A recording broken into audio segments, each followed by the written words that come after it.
ќе има амандмани во таа насока да се смени моделот на пресметка на пратеници. Донтовиот модел ги фаворизира големите, има други модели. Значи, Демократски сојуз направивме една анализа и за изборните модели, пресметката на пратеници. Овој модел на вистина, преку Донтовиот модел, ги фаворизира големите политички партии, но еве, ако има интерес и ако се сложат големите партии, би го со амандмански, бидејќи ние кажуваме дека овој изборен процес ќе се одвива пресметката на пратеници преку Донтовиот модел, но сме подготвени подобар модел да прифатиме. Апсолутно тука немаме спорни работи. Ние размислуваме секако за други модели, но ситуацијата е дека не мислевме дека во овој момент може да се истурка поширок консензус и за тако нешто, значи тука се концентрираме на сведување на државата од 6 изборни единици на една изборна единица. Инаку, ние разговаравме за зголемување на квотата за половите да биде 50-50, сега е 40%, потоа се зборуваше за отворени листи, па модел за отворени листи. Ние одлучивме дека сето тоа би го прекомплицирало процесот и би дало на некој начин изговор да се отфрли овој предлог закон и затоа се концентрираме на една изборна единица. А инаку да, Донтовиот модел е еден од полошите, би рекол, недемократски модели на сметање на изборни резултати, го спомнавте.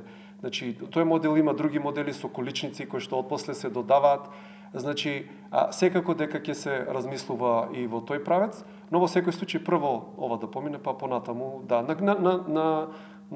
во секој случај може и на комисија ова да се реши, ако толку постои, да речеме, консензус за една изборна единица се воведе, што се однесува до моделот, може да разговараме со комисија, амандман може и тоа се смени.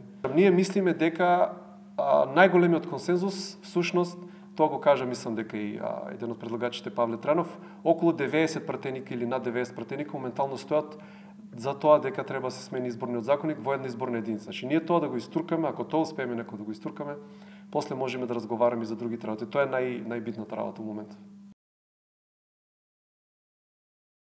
Сме на ставот дека тоа нема да се случи само со промена на изборните единици, да одиме на една изборна единица, туку тоа може да се направи со промена на изборниот модел. Да речеме, наместо Донтовиот модел, кој што последователно ги дели со броевите од 1 до 20, ние предложивме модел да делиме со непарни броеви, 1, 3, 5, 7 и така натаму.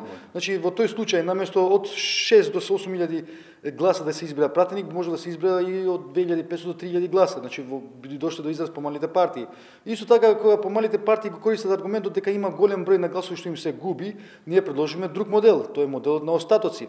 Да речеме, бројот на важечките гласови во државата се дели со вкупниот број на пратеници што може да се избират и се утврдува бројот на гласови за еден пратеник и да речеме 113 пратеници, ипотетички парафразирам, се избрани, останало место за 7 пратеници и да речеме една мала партија, зедов како пример Дом, пошто и Дом е предлагач на овој закон, ако има освоено 25.000 гласа, со 20.000 гласа добила партијата 3 пратеници, значи останало остаток 5.000 гласova. Ако тој е најголемиот остаток, следниот пратеник 114 ќе биде од таа партија. Значи ние подадовме рака да им, значи да даваме подршка за промена на изборниот модел, не само на изборната единица,